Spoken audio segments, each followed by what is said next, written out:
the fact that Carolina thought so highly of you to move up 2 spots to draft you, what does that say to a player, and what kind of a message do you get from that they so this is our guy, we got to go get him?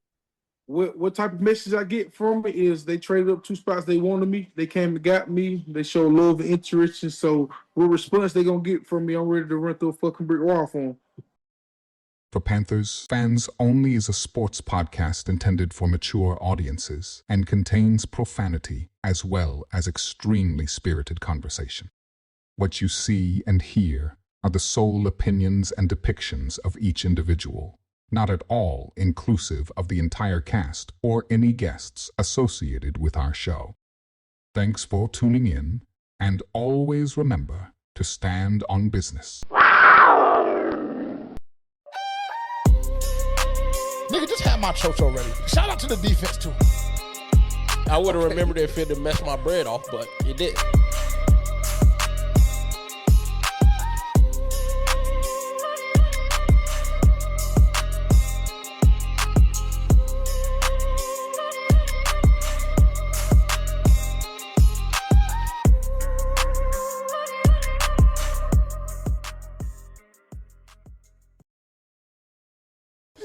She's a good time to go out with, bro, but sometimes it's just like, bro, what the fuck is going on? Wait, she'll show you. It's embarrassing. Nigga's fucking baby mom on the stage with him and shit. You just show it now? Yeah, just show her. Show her. I don't have the picture from, like, with me in it, but I have a screenshot. I don't need you in it. I just need to see what kind of... I put all my hoes in design. Don't bring me out. Embarrassing, bro. Embarrassing, bro. Rich nigga went to Mind you, I was in like the 3rd row. Yeah, I seen how close you were. When I go out, I like to throw 'em sink. Gotta say that check. I can't go out like Jerome. I was nowhere near for that shit right there. Because I knew she would be in the club, geeking up. I'm finna welcome to 4 Panthers Fans Only. Don't be tricking, but who asked? My crew told me the first intro song was ass. So I'm giving her another go. Yeah, this is better. Even though I told him to send me fucking intro song for this week. I was busy. I'm fucking busy, nigga. She a ghetto bitch, that pussy perfect. But I can't wife a hoe unless she perfect. What up? What's the energy like? Seen a lot of niggas upset on Twitter Thursday night for whatever reason. I guess we y'all got to give it a break. We got a lot of non-ball knowers in the fan base, but I digress. I was serving a nigga that was serving you before I rap. Nigga, I done did business with the realest niggas. I was one deep, it's my strap. Nigga, I can't name not one L that I took that Nick, I ain't what up? back. These niggas can't figure me out. It's a disconnect because they can comprehend the way I act. Then I ain't even giving it out the way I can give it. Call got it for the bulletproof, one call to play out of Memphis. Made to get a bitch, put their hands on their knees. I pay respect, I don't say hi to niggas. Welcome to For Panthers Fans Only. If you don't already, make sure to tap in with us on social media at For Panthers Fans Only on Instagram, TikTok, at FPFO_podcast on Twitter. If you're watching on YouTube right now, shout out to you. Appreciate you for being here. Make sure to like, comment, subscribe, and turn the bell notification on. If you're interested in some of the merch that we've created over the past few months, you can head over to 4PanthersFansOnly.com right now. Purchase that. And yeah, welcome to the show. Appreciate y'all for being here. I'm your host, JJ. I'm your co-host, Terrence. And I'm Haley. Again, thank you all so much for being here. What are we, like 3 days post-draft. I'm not going to lie to y'all. I'm feeling tremendous. The best time to catch me, if you wanted to bet, the best time to catch me probably would have been Saturday afternoon around 5 or 6 o'clock. That would have been the best time to catch me to bet because I was definitely feeling the tight way after the first 3 selections. But I made a commitment to not bet on the Panthers this year. But I just know that's not going to last. Yeah, it's not going to last. You're right. Yeah. It's not going to last. How are you feeling? What's up, first and foremost? Well, I mean, the first thing that I'll say is, niggas walk in the house today, I say, what's happening? And nigga just fucking ignores me. Like I'm just not even there. Like I just don't even exist. I felt a way about that. No, I felt a way about that. And then what happened? Then what happened was I walked down on that nigga and he didn't do shit. So I just figured that Okay, well, I just figured that I was straight there. Both of those are lies because I walk in the house, he's sitting on the couch, and I'm like, why isn't shit set up? And he's like, it is. Help me move the couch. He was like, move the couch. And I was like, oh, he can't be talking to me. My exact words, oh, he can't be talking to me. So I just ate my post-gym snack, just sitting at the counter, eat my post-gym snack, chilling, and then I had some business to handle in regards to my kickball team, so I'm handling that. He gets up, and he's like, what's happening? I'm like, give me a second, I'm handling business. No, that's not that is not, bro. Why the fuck do you, bro, oh my God, why do you lie, bro? Bro, did you not just tell a lie as soon as the episode opened? Yeah, I 1,000% did, but that's not how the story went Okay, either. how So did it go? Can we agree to tell the truth? How did it go? I legit remember that you was like, what's happening? I didn't say anything. And you didn't say a fucking word for like a minute and a half. Yeah, because until I walked down on you, and I was like, nigga, like you didn't hear me talking to you. And I said, I'm fucking handling business. Yeah, cool. Okay. And then you said you walked down on me and I didn't do nothing. But what did I do as soon as you?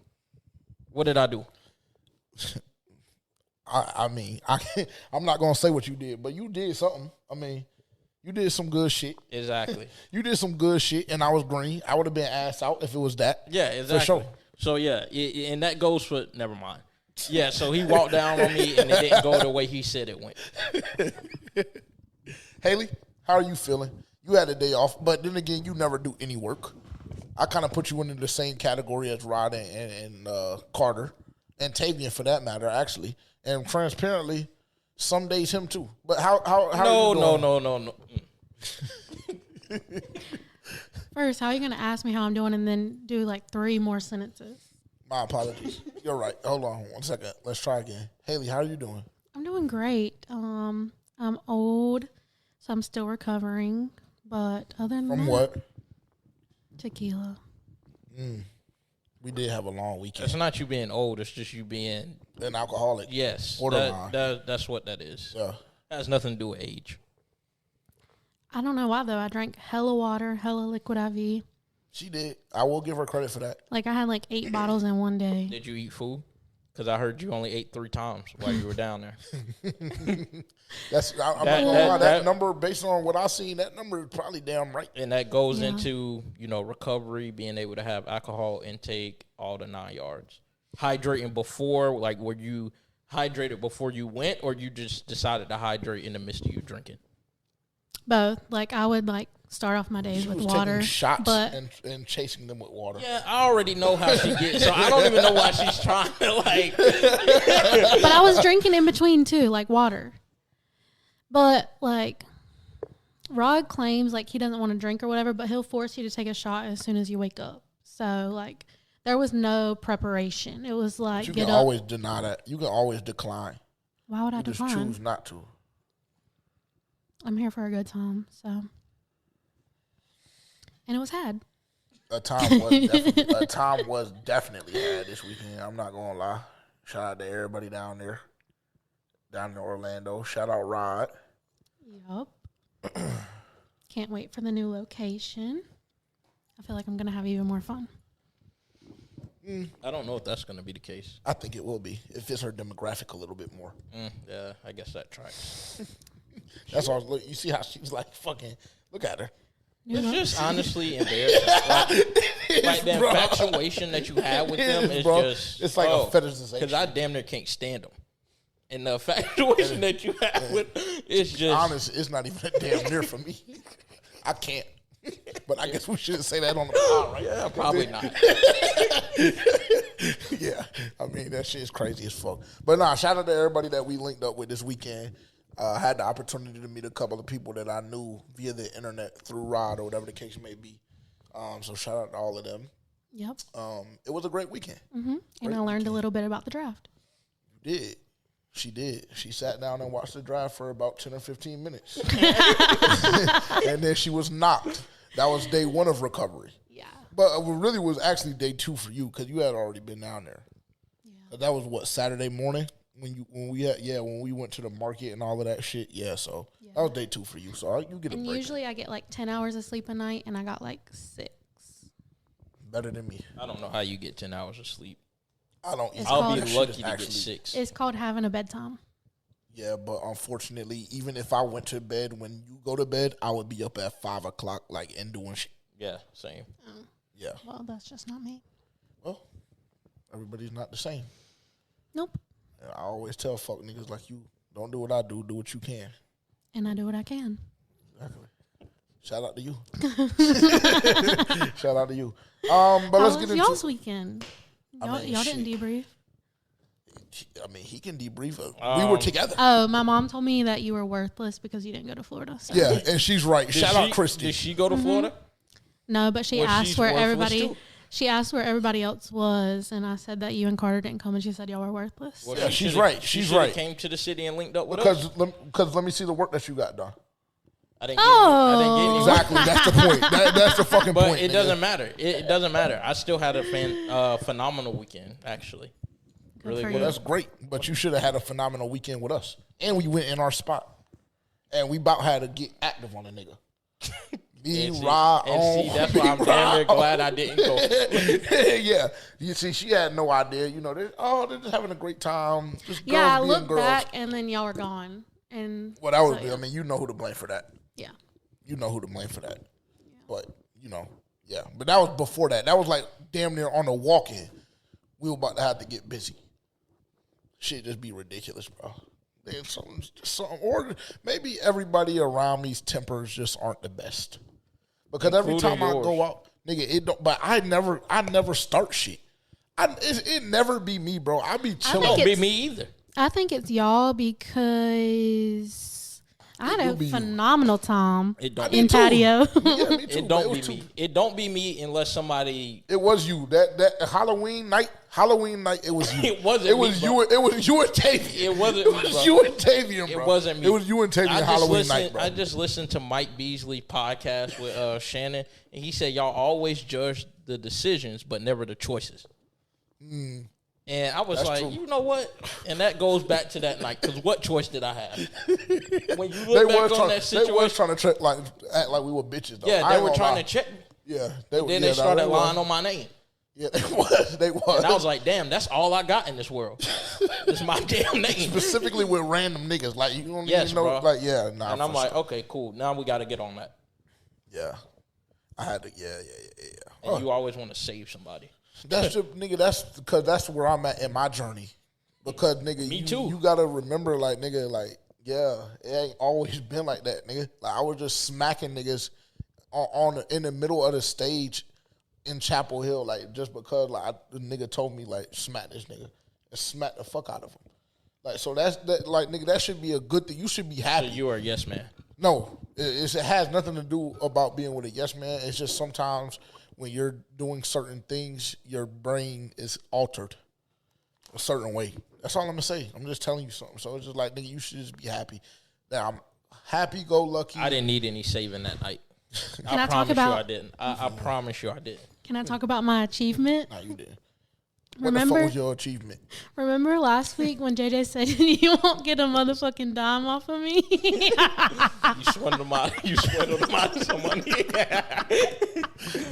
She did. Yeah, he's sad. Yeah. I mean, she's right. He finally paid me my money. Yeah. Settled me on my bets. You're welcome. Why? What? Why am I? I welcome? helped with that. How? That because she doesn't know her place. That's why. That's why. She Well, she I be was- interjecting in business that don't got nothing to do with hers, bro. I was honestly thinking about it this weekend, but I was like, I'm not going to disturb. Why the hell you ain't sent no? You should have sent a request. Because I was forgot like, about the shit. I thought I It already ain't nothing paid. like watching somebody's story that Yeah. owes you money and they're out doing some and shit. that shit right there just gets to me. But no, but nigga, it ain't. How Because- the fuck it get to you? because What you did I should- post on my story you all should- weekend? you shouldn't I ain't be post a out- damn thing on my Nigga, story the all fact that I weekend, just nigga. knew that you were going to Orlando and owed me She don't fucking fucking- choke. And owed me She choke. rage baiting you, nigga. She's trying to Shouldn't pit us against nobody each other, be nigga. out having fun if you owe me fucking money. That's the problem. And once And you fucking bought into that shit. yeah, but I seen what she was doing on her story, and I'm like, oh, this nigga's out there enjoying my fucking money. See? Oh no, Think no! about It it. was because I had me and my friend had a challenge where everybody was gonna buy us drinks, See, bro? and you were the first one, and then we got Caleb to do it too. Why was he the first one? Because of you or? He was closer. Yeah. And I was drunk. You know how I get. You know what I'm saying? the shit don't really mean much to me when I start getting drunk. Yeah, So, but then we kind of scammed Caleb because the guy was giving Rod and JJ discounts. So our shots was $15 for JJ and it was $60 for Caleb. So I don't give a fuck. Round of a fucking applause. She got $15 out of me. Cool. That's perfect. No cap. $60 for one shot? It was Three. Like, it was like $54 for 3 shots, some shit like that. Yeah. The hell kind of shots was that? I just asked for reposado. I don't know. See, that's the problem. Always trying to be expensive on somebody else's dime. Yeah. And I didn't pay for shit. She don't give a fuck. Okay, let's get into the draft. So the Carolina Panthers. We'll just do a brief overview. I'll kick us off, and then we'll dive into the individual picks, and we'll give our feedback and commentary on some of those. But again, if you're watching and you haven't done so already and you're new here, make sure to like, comment, subscribe. Shout out to all of the new subs that this is your first episode that you're catching. Appreciate y'all being here. I know there's quite a few of y'all that come over from the highlight tapes, so definitely appreciate you guys being here. This is for Panthers fans only.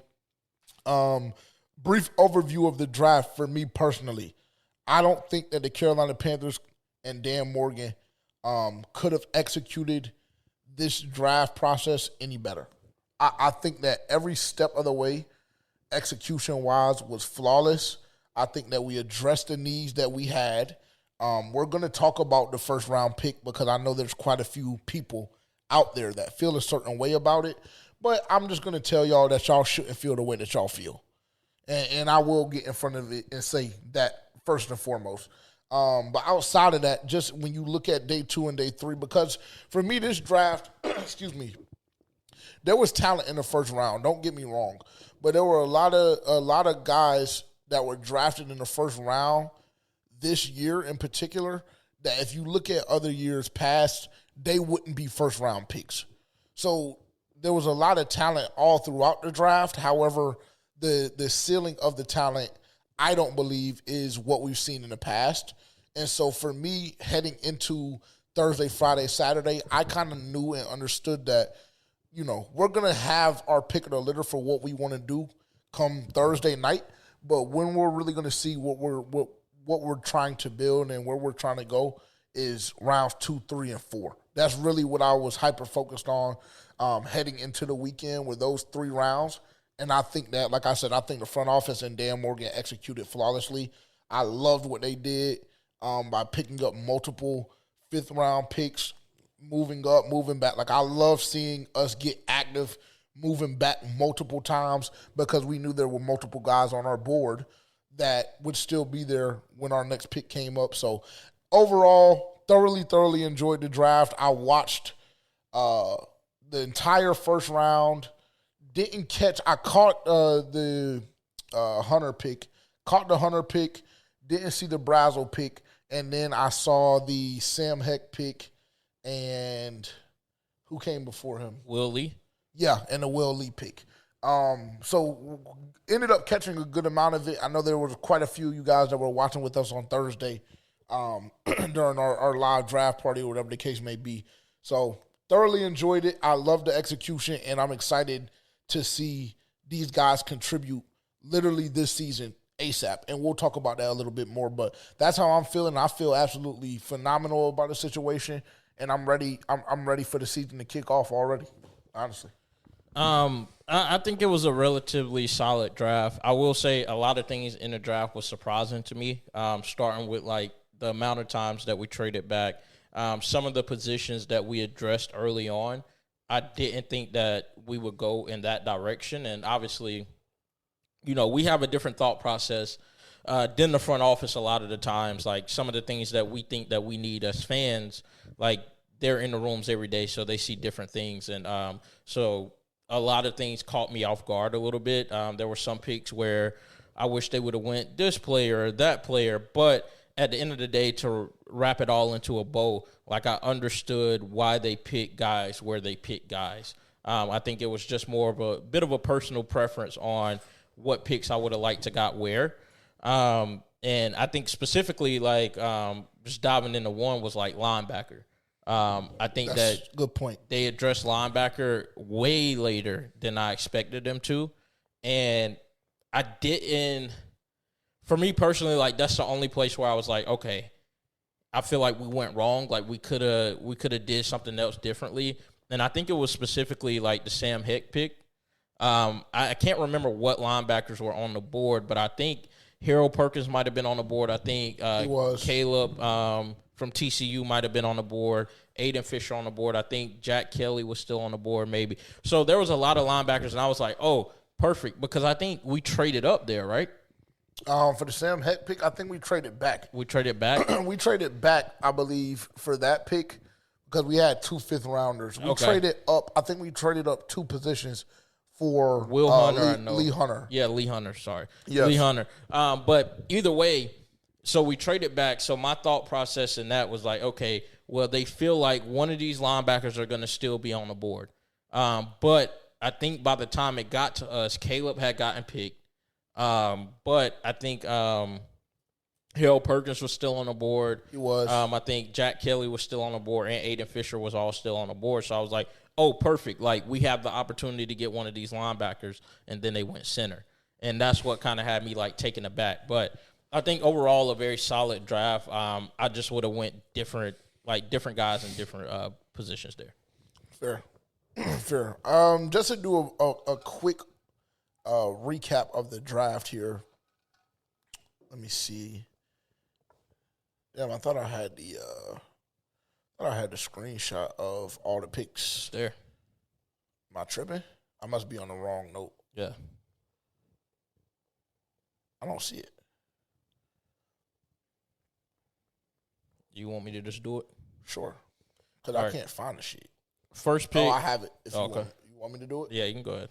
Round 1 was Monroe Freeling out of the University of Georgia. Lee Hunter came in the second. Texas Tech. Chris Brazzle, wide receiver from Tennessee. Will Lee, defensive back from Texas A&M. We will talk about that one because that one I kind of have mixed feelings about it.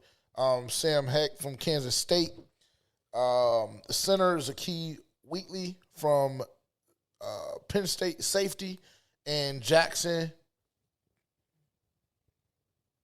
Kuwatch? I have no clue. Me neither. I'm assuming. Right. Yeah, it does. It sounds right to me. Linebacker out of Miami, Ohio. And then undrafted free agents, we had Haynes King, quarterback from Georgia Tech. That is our Taysom Hill, but we'll talk about that as the coming weeks or as the next couple of weeks come up. Jalen Gullabro, defensive back from Texas. Cam Miller, defensive back from Rutgers. Kobe, I don't know. Prentice. Yeah, Baylor. Wide receiver, Aaron Hall, D-line from Duke. Albert Reese, O-line. Isaiah Smith. I heard that nigga is special. I heard Isaiah Smith was special. Ed from SMU. I'm interested about that because I've seen a lot of people speak very, very highly of him. A lot of people had him graded as being around 5 or 6 pick. So very interested to see what he's able to develop into. And then Devontae Smith, defensive back from Notre Dame. Isaiah Glass, O-line, Vanderbilt. And Parker Peterson, D-line from Wisconsin. Excuse me. You skipped a wide receiver from Coastal Carolina. Malik Melga. Yeah. I don't know if it's because you didn't know how to pronounce his name, so you just decided. Nah, I really just blazed it. But that is something that I would do, so I'm not even mad. I'm not even mad about you assuming that shit. Haley, I don't need all of the I'm not gonna lie, bro. I don't need all of the extra laughing and shit today, bro. I really just don't, bro. I really just don't. What was so funny? Because you've been stuttering all fucking day. All day? I'm tweaking? It's because I don't got my shit. I'm not on my shit. And I'm just tired, bro. I'm running on 2 hours of sleep. I took a little nap. Oh, God, that was like the worst thing that I could have done was took a fucking hour-long nap. Like, allegedly, it was more than an hour. Yeah, but unfortunately, the nigga that said that lies. Yes, I agree. So, you were probably disrupting his work. He wasn't doing any fucking work. That's what y'all don't understand. That's what y'all don't get. That's what I've been trying to tell y'all. He probably couldn't answer the phone because of the noise. He doesn't even do that anymore. He started a new position. He just started a new position. Period. That's what I'm saying. Congrats. Like, you know, like if motherfuckers would just mind their business, bro, like that, like, you know, it would just. You pulled me into this. Yeah, you're right. I did. Okay. I'm sorry. Mm-hmm. Actually, no, I'm not. I'm not sorry. Just get the show moving. Mute up. Monroe Freeling, how are you feeling about that? Or you want me to start it off? You low key didn't fuck with a pick. You want a Makai. You want a Makai. Just go ahead and be honest and tell the people the truth. I did want Makai because I felt like he fell. Like, I didn't expect him to fall that far, and I don't think he did or anyone else did. So, at that point in time, I did want Makai. But I'm very happy with Chris Brazzle from Tennessee because that was one of the guys when we were doing our mock draft on live stream that I had mentioned, and I was letting people know, like, if you watch Tennessee football, like, number 17 was the guy, was the playmaker on the field. And so I'm fine with that, being that we got Chris Brazzle. But if we didn't, and that's what we went with, then, I would be a little bit more livid. But I understand picking Monroe Freeling, especially I didn't do any kind of draft evaluation on him because none of the mocks were showing him, like, dropping that far. Yeah. So I didn't really do any draft evaluation on him. And I guess, like, if the Carolina Panthers, if their training thought was, okay, we're going to go offensive tackle or offensive line, which a lot of the fan base was on par with. Like, I think Blasian had mentioned that a few times.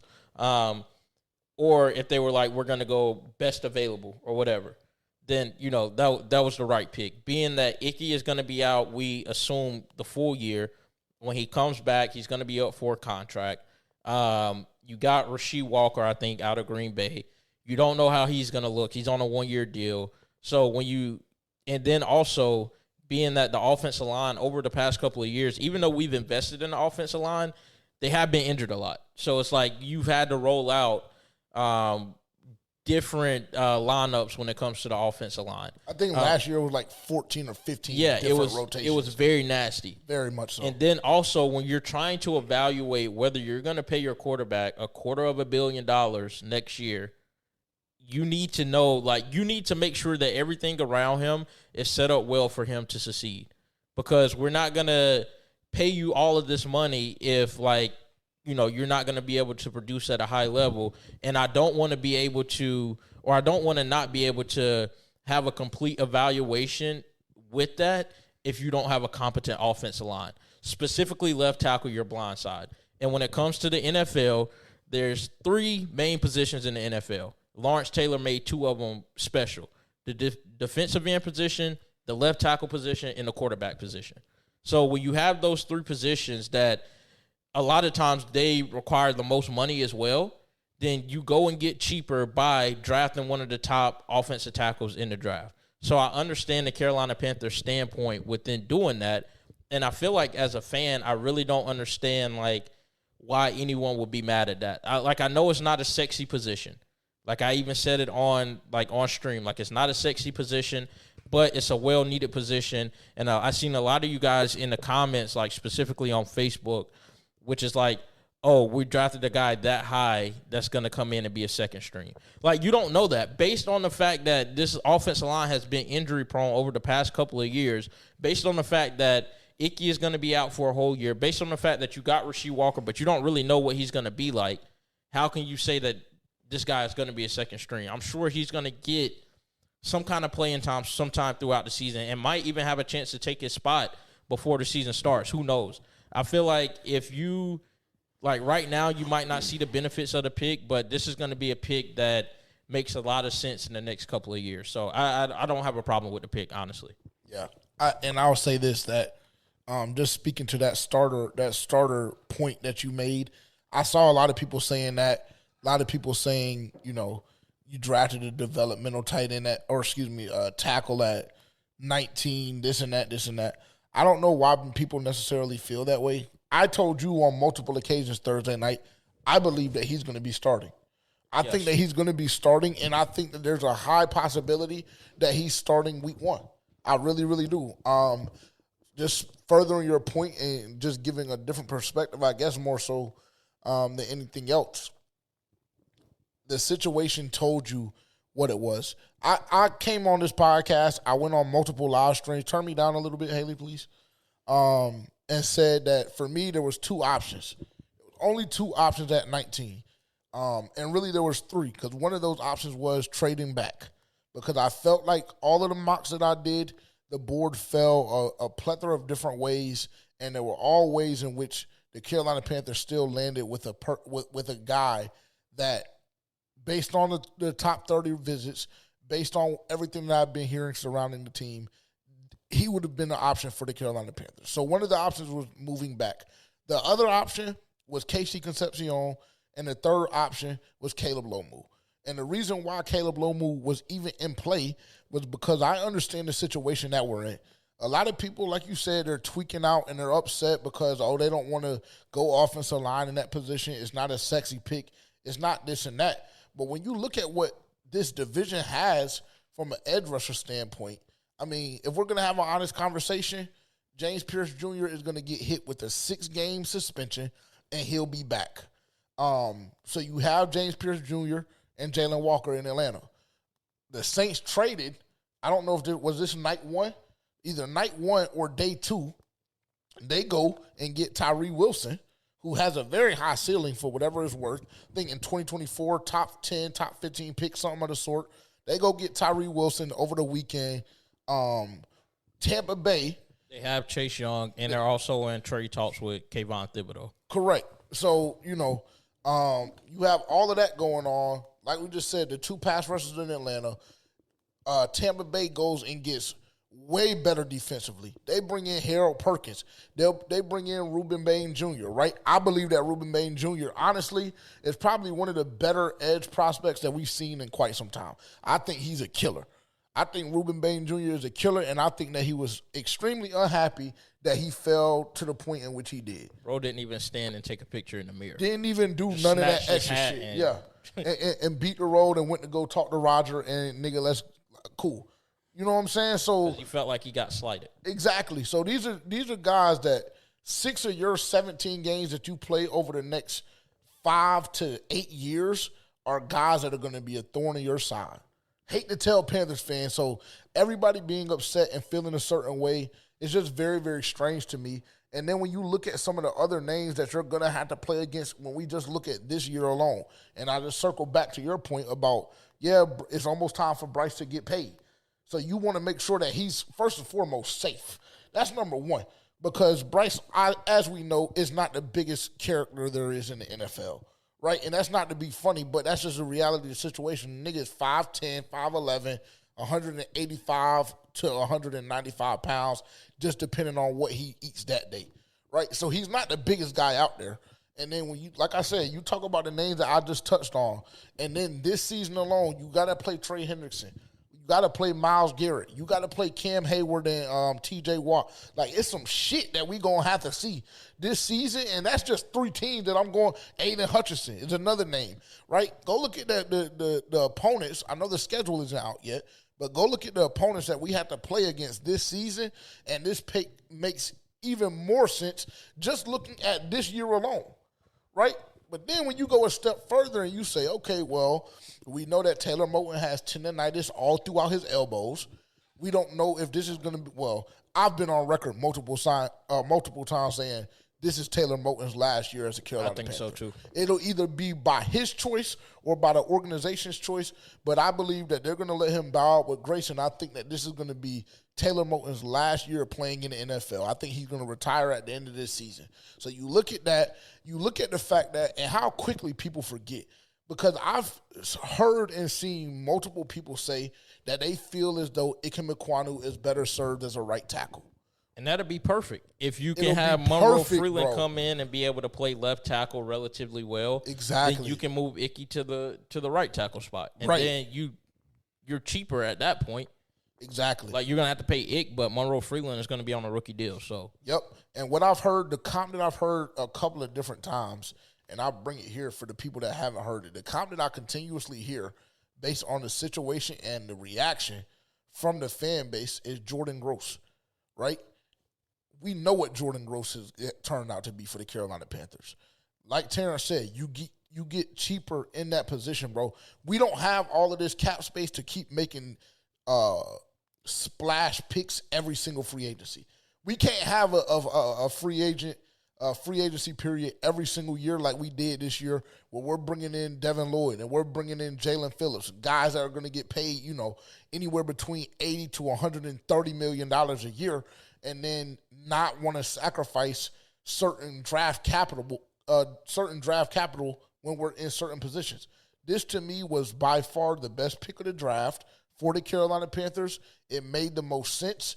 And if you just ask the experts and analysts, they will tell you that Monroe Freeling was the best left tackle available in the draft. So I don't really know, or not even available at that point, but available overall. So I don't know what people necessarily thought was going to be the case. I think a lot of people got gassed up in their heads that we were going to make a sexy pick.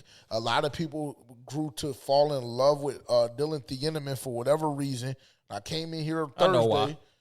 Yeah, actually, it's not even for whatever reason. I know exactly why as well. Dylan, our content manager, falls under that same umbrella. By the way. I know he's going to see this and have something to say, but yeah, nigga, you do, unfortunately. For sure. So it's just like, we fall in love with Dylan Thieneman throughout the process, and then we start seeing our names attached to a couple of these receivers or whatever the case may be. Sadiq was off the board, thank God, because I didn't even want to have the opportunity to pick him. So luckily he wasn't even on the board when our time came. But I understand why people were a little bit frustrated or whatever the case may be. But at the same time, when you look at the situation and when you look at it from a football standpoint, not just a fandom standpoint, but a football standpoint, a future standpoint, right? Because we talk about all the time. I was on record last year saying that our Super Bowl window was open last year. Terrence was a staunch believer that it wasn't last year. It was always this year. Yak feels the same way. I know a good percentage of the fan base feels as though 2026, 2027 was always the year in which the Super Bowl window would officially be open. If that is the case, you need to go ahead and set yourself up for this next 3 to 5 years, or even if you want to say 3 to 6 years, with your window being open. You need to set yourself up to have success, not only this season, but for the future years coming up. And I think the Monroe Freeling pick was the best decision for the Carolina Panthers in that moment. So that's what I have to say about that. I'm sure there's still going to be multiple conversations being had, but I think that he's going to be special, and I think that he's going to be exactly what the doctor ordered for the Carolina Panthers. Now moving to Friday. The Carolina Panthers selected defensive tackle / nose tackle, and really I guess I should say nose tackle / defensive tackle, Lee Hunter. How do you feel about that one? It caught me off guard because I didn't think that we would go defensive lineman personally, like interior defensive lineman at least this early. Like I was thinking more so of edge if we were going to go anything on the D-line. But this is a pick that I was thinking maybe wide receiver, maybe linebacker. Jacob Rodriguez got picked pretty early, but I was like wide receiver, maybe linebacker, maybe even DB. But I never gave it a thought that, we would go defensive lineman. And Me either. Yeah, I was about to say, I don't know how many people were caught off guard by that, but I was definitely caught off guard by that pick in general. But then I went and looked at his highlight tape, and then, just seeing, like, how massive of a human he is. Like, he's a disruptor. He takes up a lot of space. He plays violent. He plays aggressive. And I feel like that's something that we need more of on this team. And then just the opportunity for him to get mentored by a Derek Brown. And then also, when you take into account that Turk Wharton hasn't been the guy that we essentially paid early on and the guy that we seen in Kansas City, and I feel like the front office is feeling that and understanding that. And then you have a Bobby Brown, and then you have a Cam Jackson. Like, these are guys that really haven't, like, jumped off the screen at you or anything like that. So being able to get a guy like Lee Hunter where they got him at, I feel like that was something that they were really happy with, and they feel like that he's going to be able to come in and play relatively early. Like I said, I was caught off guard with it, but by seeing everything that he brought to the table at Texas Tech, just seeing how big of a person he is, and I think that, it'll be very solid for us. He'll play a very prominent role early on probably. Yeah, 1,000%. I think that this kind of fits under the umbrella of that Dan Morgan and co. not necessarily showing their hand in any regard. as it pertains to the draft, and this is something they've shown us over the last 3 years, that they're always going to keep us as fans on our toes, for real, because like you said, there was no way in the world, in my opinion, if you would have asked me last Monday when we recorded if the Carolina Panthers would be taking an interior D lineman in the first 2 rounds, there's no way that I would have said yes at any point. Even me and Dylan had a conversation, I think probably around noon on Saturday, or Friday rather, and he was just like, yeah, bro, I really hope that we get a defensive tackle. I really hope that we add something in that room because the loss of Ashawn is going to hurt. And I was just like, nah, bro, like you got enough invested in that room. Like you said, you got Turk Wharton, you drafted Cam Jackson last year, you paid Bobby Brown last offseason. So I was just like, no, I really just think that the front office is feeling as though they've invested enough capital monetarily and draft-wise to not address this position specifically today. Now, rounds 4 through 7, I know things get a little freaky, but I didn't think by any stretch of the imagination that we would be addressing interior D-line. But honestly, I couldn't have picked a better prospect to bring in to this organization. You look at what he's done over the last 3 years, or 2 years rather, since 2023. 147 tackles, that ranks first. 38 tackles for loss or no gain, that ranks first. 81 run stops, that ranks first. And 75 quarterback pressures, and that ranks second. And that's all via PFF. And if you just want to look at one particular season, last year in 2025, he had 50 tackles, 12 TFLs, and 2.5 sacks. And I'm not going to lie, bro, the pressure rate and the sacks from a nose tackle really jumps off the paper to me because you don't necessarily see interior D linemen having that much of an impact in the pass game.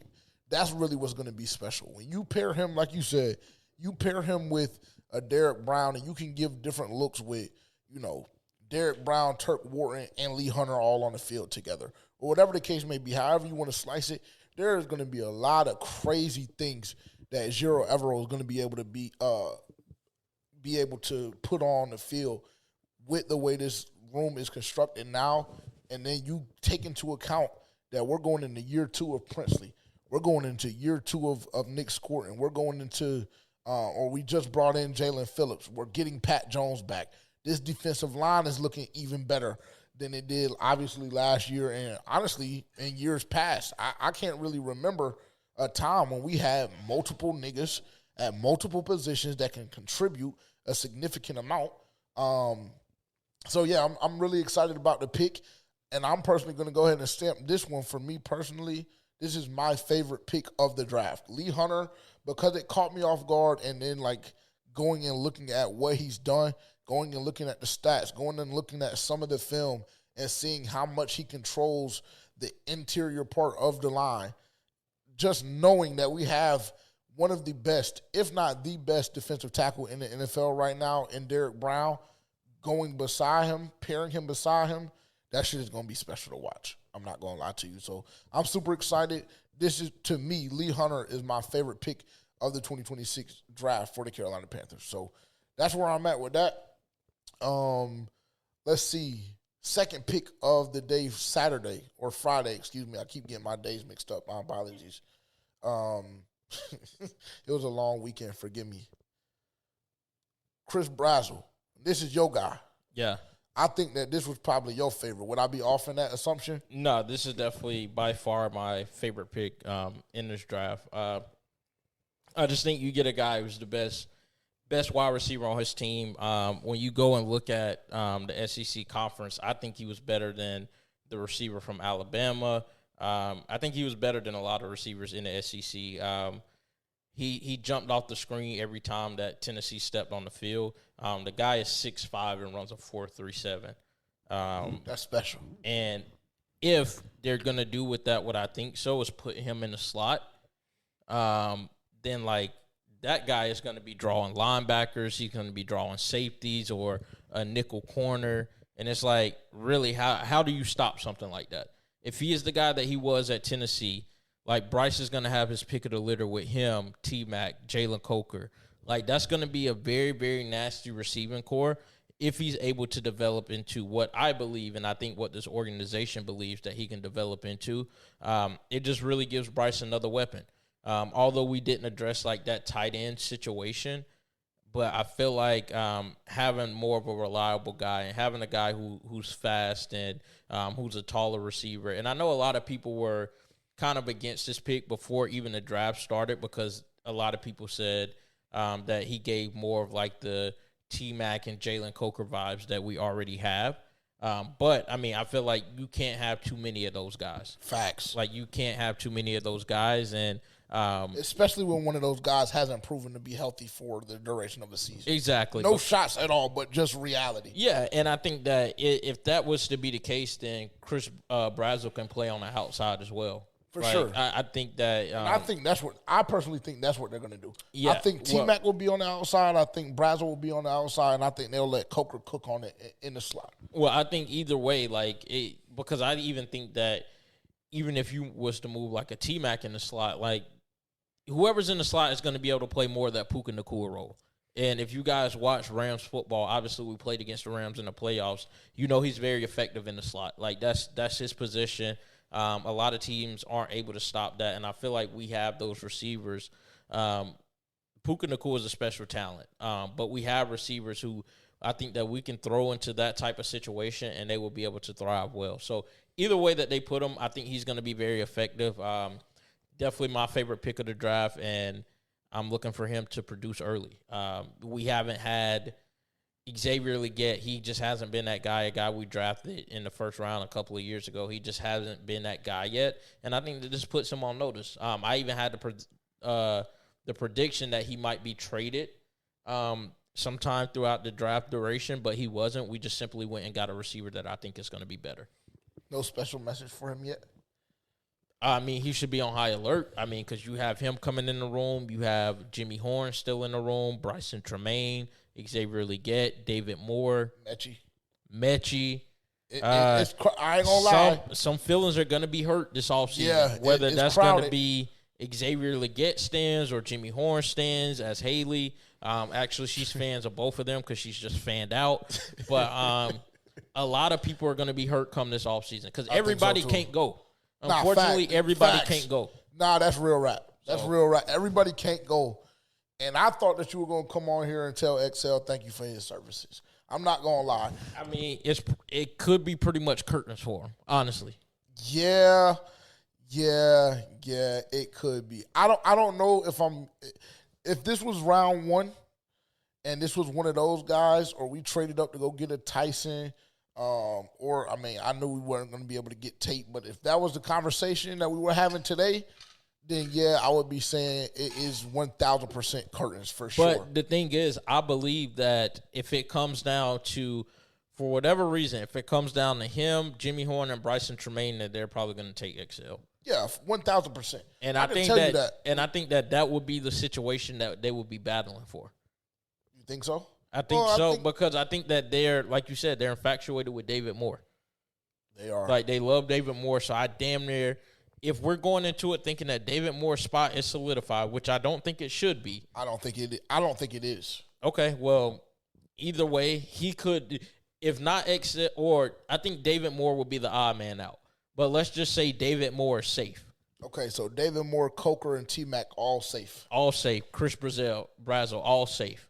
Okay, so that's 4. And then we have to go down to Xavier Legette, Bryson Tremaine, and Jimmy Horn. And Mechie. Bryce Young. And they have, what, 2 more spots? Mechie is a Bryce Young guy.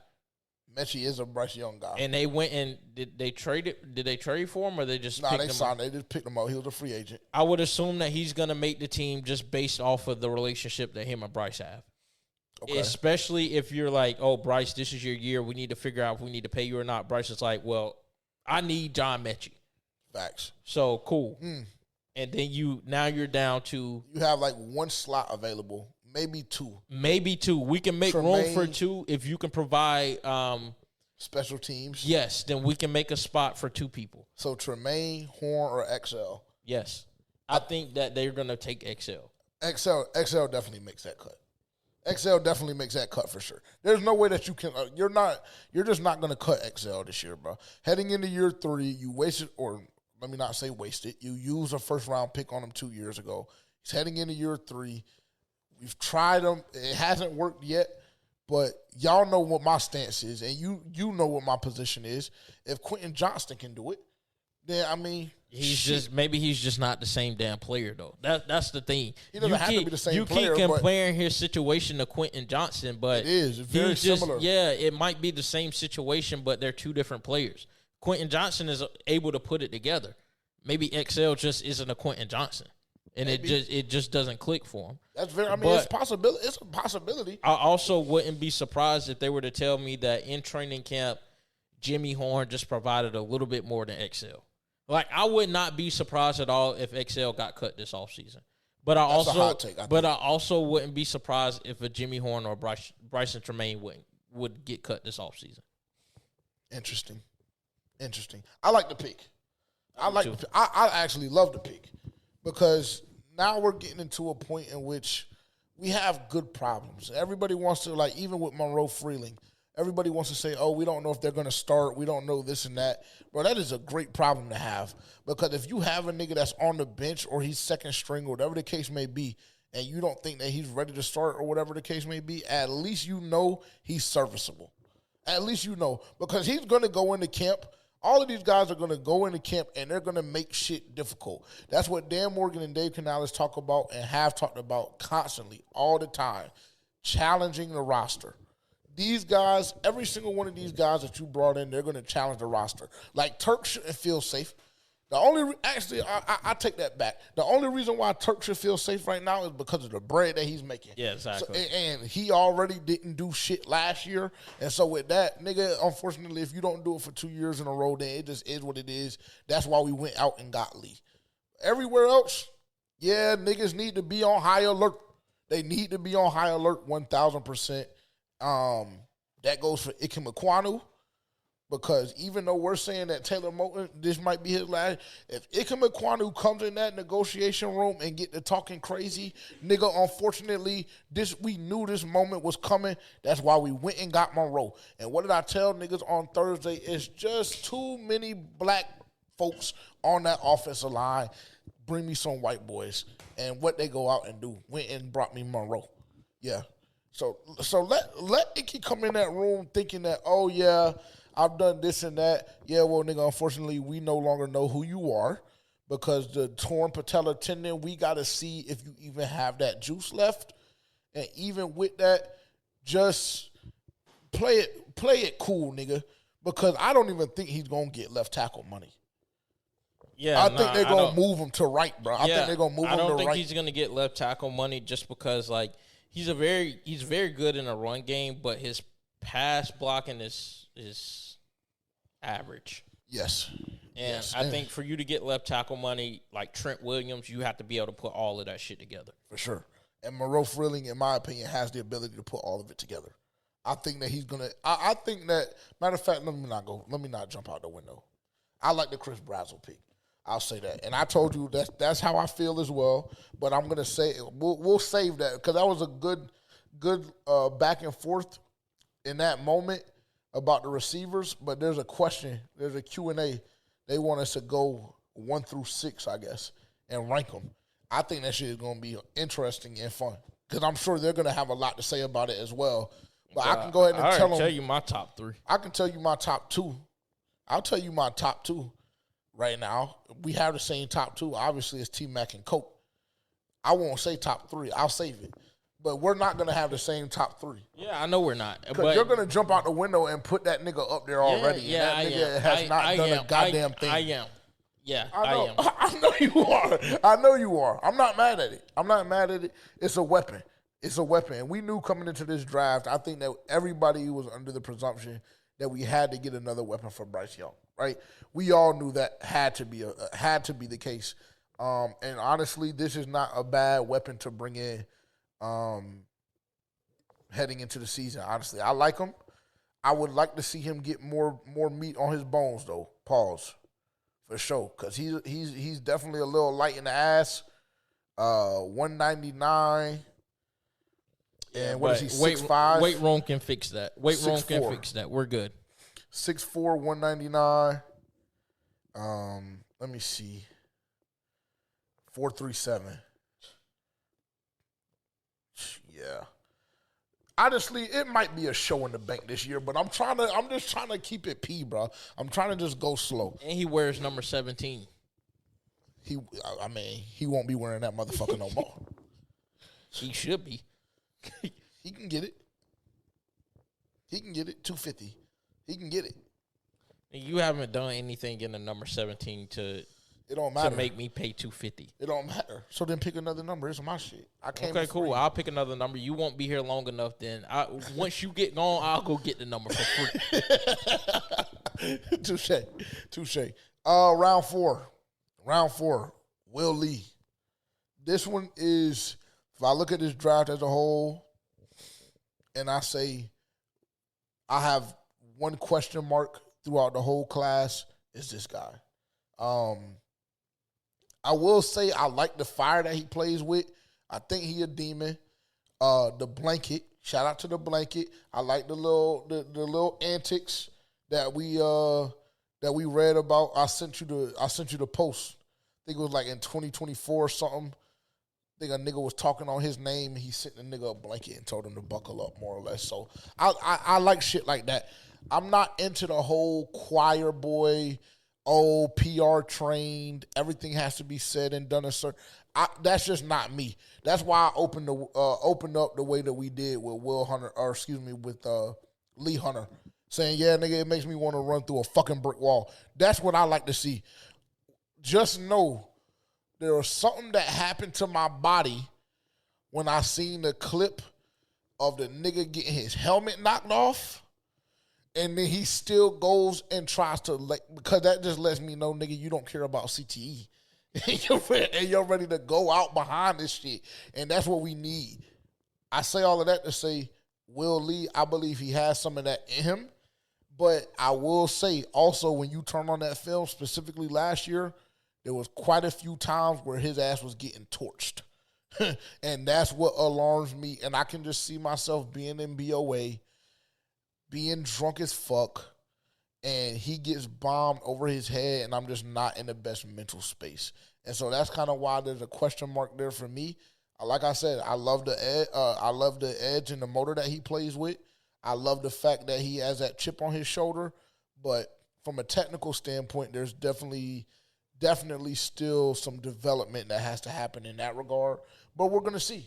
We're going to see, because like I said the other day, you can't teach effort and you can't teach motor. And he has both of those things, and he has that chip on his shoulder. Like I said, that's the type guy I like having and bringing in.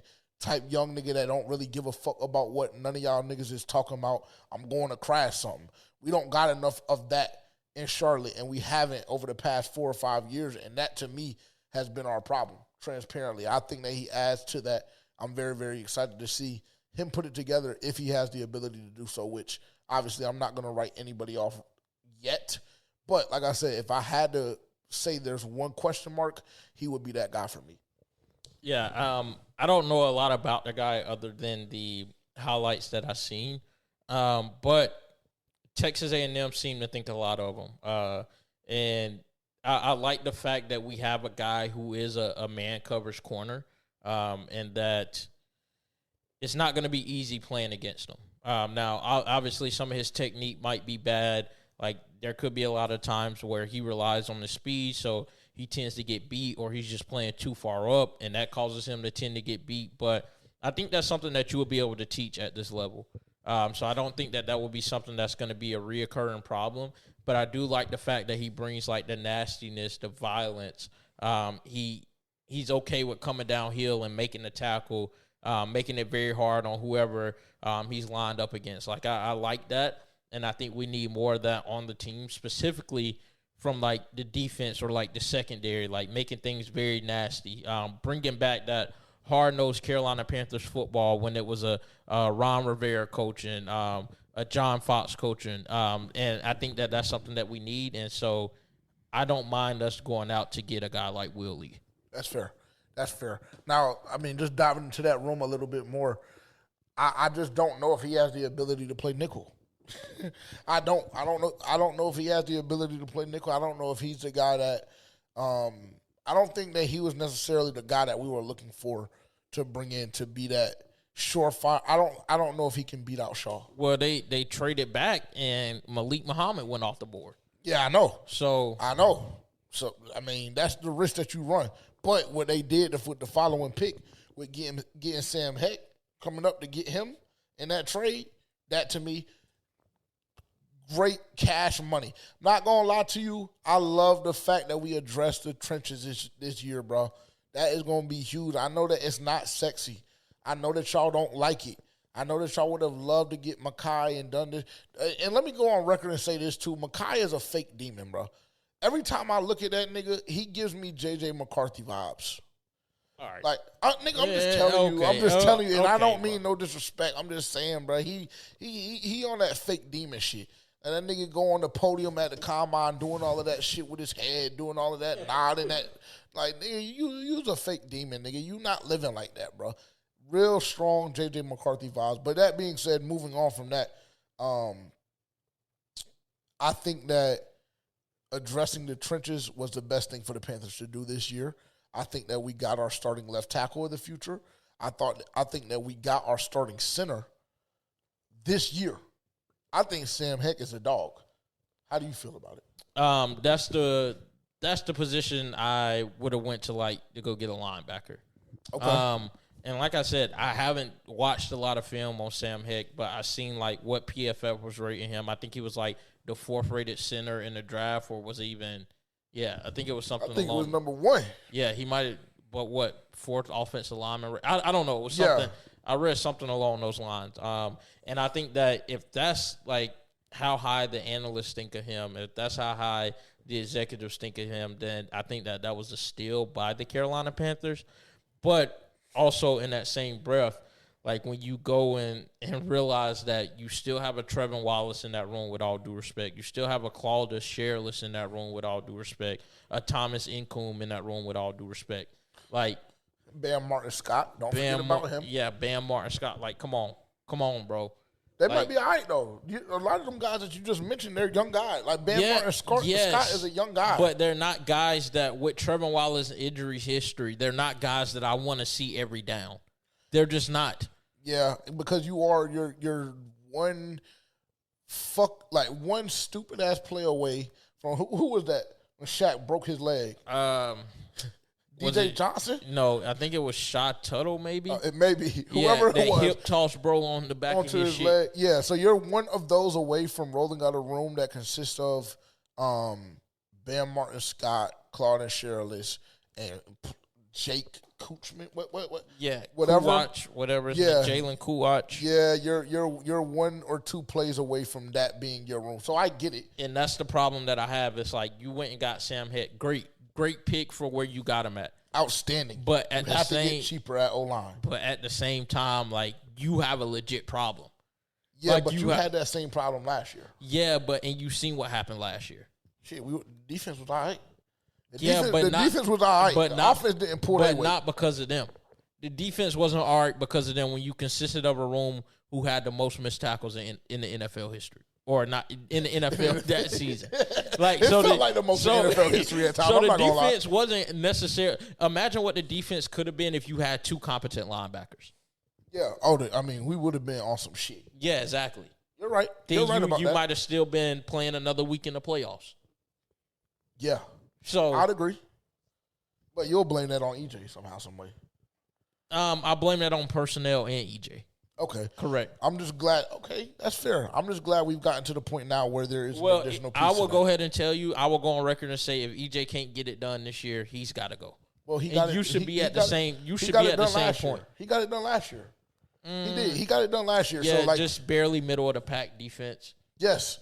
Coming off of a season in which you were the worst defense in NFL history, middle of the pack. And then you'll damn near kill for that. And when I have players coming out and saying oh, it's not a talent thing. Yeah, but unfortunately, certain players don't have the leverage to say that. Yeah, but also, do you not remember the game where Mike Jackson and JC was coaching, on coaching? Yeah, that was after they both got. That was after they both got done. I'm just saying, like, against the fucking New Orleans Saints. Multiple players can't come out and tell me this, and you're telling me I'm not supposed to look at the coach. Like, we can't. Well, they have the leverage to say that. We can't go on film and see that, like, oh, these guys look confused and out of position, and these are professionals at the highest level, and I can't look at the coach. Like, you can't tell me that. You can deny me of that. No, you're right. Thought. I just don't want to see Princely say shit. I don't want to hear or see Princely saying it. Well, shout out to Princely, too, though. Shout out Princely and Jonathan Brooks. They got baptized this weekend. Shout out to them. Can you hit the yellow button, please? That's actually a great thing. Why you smoking, bro? I'm not even about to be on bullshit. But I will say, so shout out to them. That's a huge step. Glad they were able to get that done. Rewinding back in time, Princely Uwemiyele is not. He don't got leverage to come out and say shit about coaching. Yeah, but he said you wasn't winning, nigga. Yeah, but you wasn't winning your reps. He said that, and then also other players said it as well. So I'm like, yeah, and you know how I feel about JC sometimes. So his work, the only niggas. I'm just telling you, nigga. I'm just telling you. In that situation, if you're telling me those are the three players that are talking, the only one that I'm gonna take legitimate is Mike Jackson. No, you can't say that. Because that's that the nigga only... JC, he be on crying shit sometimes. He's like a top 5, top 6 corner in the league. He is. 1000%. So you can't say that Mike Jackson is the only one that you're going to take legitimately. Mike Jackson was quarterback 1 last year. When JC speaks about football, I'm going to listen. Okay.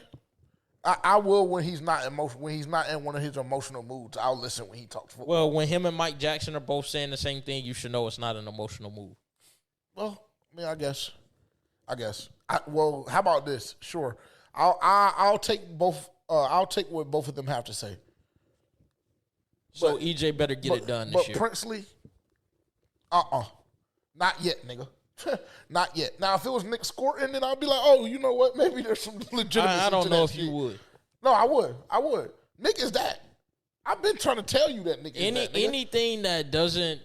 Anything that talks bad about EJ, you're just not having it. That's not true, bro. That's not true. Don't come on here trying to spew bullshit narrative. Okay, dog. That's not a bullshit narrative. It is. Everybody that watches know how bad you defend them. It's not that we're not doing this, bro. We're not doing this, bro, because, like, nigga, you know, bro. I don't. Like, that top 6 corner that you're talking about, MIA the last drive of the year. Right? Okay. But I'm not supposed to take that into account. Okay, cool. Trevin Wallace, MIA the last, just talk about players that are always out of position. Just talk about like who. Just like talk who? about. It doesn't always happen. Just talk about. No, it does always happen. You can literally cut on the film and see it always happen. Or about on 3rd down situations, 4th down situations. We're playing 10 yards off the ball. That literally makes no fucking sense. Now and you can't tell me. Insane. And that's happened multiple times throughout the season. Multiple games, multiple times throughout the season. We've seen it and literally called it out. You're right. So don't tell me that it's not happening. It is. Well, that's niggas not being in position. I'm saying you tell me that. Now, niggas playing 7, 8, 9, 10 yards off the ball on 3rd and 6. It's a coaching. That is definitely coaching, and that makes me want to drive my head through the wall. And they said even last year, when we got blew out by the Saints we just didn't know, like, guys, we weren't on the same page with, like, coaching. That was just them saving face. Yeah, no. That was just them saving face for JC. Just them. The reason why we lost that game was because of JC and the offense having the inability to move the football. No, I'm talking about not this year when we played the Saints, the previous year when EJ was the coach, where we got blasted by the Saints. I don't remember. At where home, were we at? In New Orleans. Oh, yes. week 1? Yeah, where that's they came week out. One, yeah, nigga. That's week but 1, I'm just telling you where they came out and said, communication issues with, like, the coaching staff and like all of this and that. Yeah, on EJ. We're going back 2 years. No, I'm just letting you know that just shows another example of how EJ just has the inability to get everybody on the same page at times. I wish he would have just went ahead and went to Vegas. Oh, me too. That would have saved. That would have just saved everybody the hassle in the fucking time. Yeah, I would have been happy. I would have been happy, ecstatic. But Jeremy Chin probably didn't want his sorry ass in Vegas either. Shout out Jeremy Chin. What the fuck is he getting shouted out for? He ain't do shit neither. When because EJ didn't know how to use them. Yeah, and that's another thing that falls on his body. Now everybody else knows how to use them. All of a sudden, we can't find a place for you. Are you fucking dicking me? We can't find a place for Jeremy Chin on the field. Specimen. Yeah, like He'll figure it out. If he gets it right with Zay, then you'll be all right. If he gets it right, if he figures out how to use Isaiah Simmons this year, because he's on the roster too, another name that we haven't touched on enough. But yeah, if he gets it right with Zay, then you can't say shit. How about that? Is that a deal? Because I'm under the belief that Jeremy Chin, that nigga. Yes, nigga. No, he got whole ass nigga. Well, I can't say that. I can't say that. But he got some of them tendencies sometimes too, nigga. Everybody has tendencies when it comes to EJ for you. No, which it's is not. just embarrassing, bro. I'm just telling you how I observe it. You gotta get up. Nigga, I'm just telling you how I observe it, nigga. I'm telling you how I observe it. With Presley being the first nigga that comes out and says something about coaching, nigga, I don't want to hear that from you. No, he wasn't the first person to say anything. Actually, his came later than when JC His and came Mike. at like the end of the season. Yes, exactly. I don't remember Mike or JC saying shit. Yes, I remember them not speaking to the media after they got fucked against New Orleans in New Orleans when we had the division on the line. I remember that. I don't remember. No, I think this was a home game when they were talking about it. Oh, okay. They for sure said something about it because it was either Sheena or Vasta that had it on their page. Okay, fair enough. I mean, I trust you. I believe your word in that regard. I don't even know how we went down that rabbit hole, bro. I don't know, but that's why I said I just wish the nigga would have just went ahead and gone to Vegas, bro, because y'all don't appreciate him. Y'all think he's a mark. But don't worry. He's showing us top. Hey, you'll see this year. If somebody keeps showing you, if they keep showing you what they are, you better believe them. Well, what he showed me he was when he was in Denver, coaching the Broncos. Yeah, that's and been he had a 3 top years ago. 5 defense. 3 years ago. when he had way more talent. And they still have a top 5 defense as he left. Yeah, he had way more talent. And that ain't because of EJ. No, it is because so of it's EJ. It's funny how you had a top 5 defense when you were here. When you had talent. And then we just proceeded to get even better, led the league in sacks when you left. But we had talent. We yeah. supposed to say that's because of you? No, that's the damn system. He developed that's the it. damn system. Yeah, the foundation that he built is the reason why they're successful. Because you'll see this year. Because if that's the case, we would have never let you walk. Because the only reason that we would have been okay with you leaving or you would have left under your own terms was to get a head coaching job. But no, you left to go coach the Carolina Panthers? Yeah, prove it. He does want to go get it. EJ will be a head coach in 2027. I'll go ahead and go on record right now and say that. He will. I'm telling you. I'm not asking you something, nigga. I'm telling you something, nigga. The talent that we have now, he's almost in a very similar situation as Bryce Young. No more excuses. You have everything that you need. Make it work. And I'm telling you right now, he's going to have that defense turn up, nigga. Well, we'll see if he got top 18, 19 with Christian fucking Roseboom, I hate to tell you, but with Devin Lloyd being in there plus the additions that we made. Well, JJ, when you have the worst defense in NFL history, there's only improvement from there. The only way could have been them 28 overall. The only way you can go is up. Yeah, you just have something. I don't know what it is, but you just hate the nigga. You hate. No, EJ. I just think you give him too much credit, and I just think he's not that. Unfortunately, fair enough. Anybody else would have been fired. He's the luckiest black coach that I've ever seen in my damn life. You have a point there. Yeah, it's especially honestly, with the new regime. He survived the new regime. It's honestly insane. Well, God gives us grace. Yeah, he's giving him a lot. He's gonna prove why. He's gonna prove why. Well, I hope he does. I'm telling you, he is. How do you feel about the Sam Heck pick? Let's move on, because you gonna get me hype. My head is starting to hurt and shit, bro, because niggas just get to hating for some reason, bro. And it's always the black man. It's always the black man's fault. Oh, the reason why J.C. Horn got burnt for a touchdown against Olave, got done in by Jawan Johnson. You know, the reason why J.C. wasn't on the field against the Rams, the reason why we have, niggas getting toasted by, I don't even know who that was. Who was it? Cody Parkinson? Or what's my nigga's name, the tight end? I don't even know, bro. Because I don't even know. Jawan Johnson? No, the tight end for the Rams that ended the game on our ass. The last drive. Kobe Parkinson? What's I think name? Cody Parkinson. Yeah. Cool. So that's the reason why, what I'm saying? Like, we can't cover him. That's EJ's fault. That's not Trevon Merring's fault. That's not J.C. Horn's fault. That's nobody's fault. That's EJ's fault. So that's all I'm saying, bro. That's all. But you'll see. We brought Jalen in, we brought Dev in, and we brought Lee Hunter in. So you'll see. Sam Heck, nothing? Starting center. I don't really know much about who is our starting center currently. Bro, that we signed in the offseason. I think I remember what you're talking about. I forgot his name. Luke Fortner. That's our starting center right now, depth chart wise. It's Luke Fortner, but I believe Sam Heck is getting that job.